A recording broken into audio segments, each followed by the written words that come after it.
the water of cleansing. The Lord said to Moses and Aaron, "This is a requirement of the law that the Lord has commanded. Tell the Israelites to bring you a red heifer without defect or blemish and that has never been under a yoke. Give it to Eleazar the priest. It is to be taken outside the camp and slaughtered in his presence. Then Eleazar the priest is to take some of its blood on his finger and sprinkle it 7 times toward the front of the tent of meeting. While he watches, the heifer is to be burned, its hide, flesh, blood, and intestines. The priest is to take some cedar wood, hyssop, and scarlet wool and throw them onto the burning heifer. After that, the priest must wash his clothes and bathe himself with water. He may then come into the camp, but he will be ceremonially unclean till evening. The man who burns it must also wash his clothes and bathe with water, and he too will be unclean till evening. A man who is clean shall gather up the ashes of the heifer and put them in a ceremonially clean place outside the camp. They are to be kept by the Israelite community for use in the water of cleansing. It is for purification from sin. The man who gathers up the ashes of the heifer must also wash his clothes, and he too will be unclean till evening.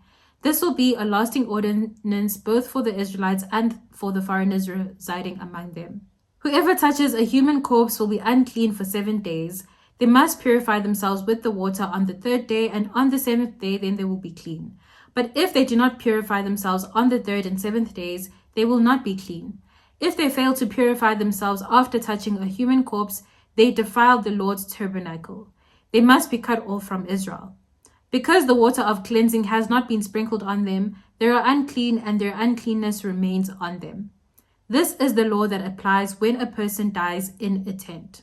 Anyone who enters the tent and anyone who is in it will be unclean for 7 days, and every open container without a lid fastened on it will be unclean. Anyone out in the open who touches someone who has been killed with the sword, or someone who has died a natural death, or anyone who touches a human bone or a grave will be unclean for 7 days. For the unclean person, put some ashes from the burnt purification offering into a jar and pour fresh water over them. Then the man who is ceremonially clean is to take some hyssop, dip it in the water, and sprinkle the tent and all the furnishings and the people who are there. He must also sprinkle anyone who has touched a human bone or a grave, or anyone who has been killed, or anyone who has died a natural death. The man who is clean is to sprinkle those who are unclean on the 3rd and 7th days, and on the 7th day he is to purify them. Those who are being cleansed must wash their clothes and bathe with water, and that evening they will be clean. But if those who are unclean do not purify themselves, they must be cut off from the community, because they have defiled the sanctuary of the Lord. The water of cleansing has not been sprinkled on them, and they are unclean. This is a lasting ordinance for them. The man who sprinkles the water of cleansing must also wash his clothes, and anyone who touches the water of cleansing will be unclean till evening. Anything that an unclean person touches becomes unclean, and anyone who touches it becomes unclean till evening. That was Numbers chapter 19. Igama lami ungobile, but you can call me Coco. This is Spiritual Longevity. I will see you tomorrow.